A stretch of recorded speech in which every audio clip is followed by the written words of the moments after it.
This is the Lone Crater YouTube. We hope this video helps. You'll start by preparing the phone for lock screen voice control. First, make sure your Android and Bixby app are updated. Outdated software blocks permission prompts.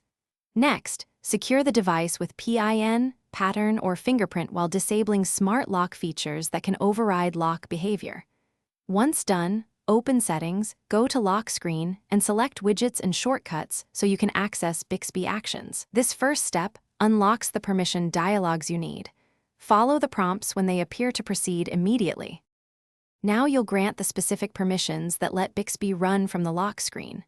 Open the Bixby app or App Info and enable microphone and background activity permissions.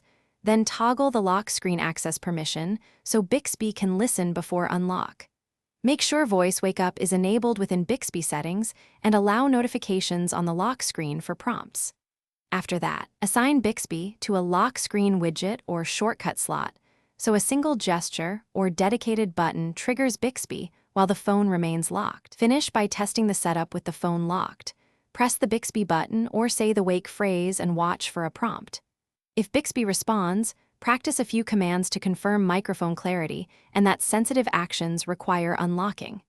If it fails, reboot the device and immediately recheck lock screen permissions and microphone access. These are common culprits. If problems persist, retrain or reset the Bixby voice model. And as a last resort, uninstall recent updates, then reinstall to restore proper lock screen behavior. Thanks for watching. Consider subscribing if we helped you.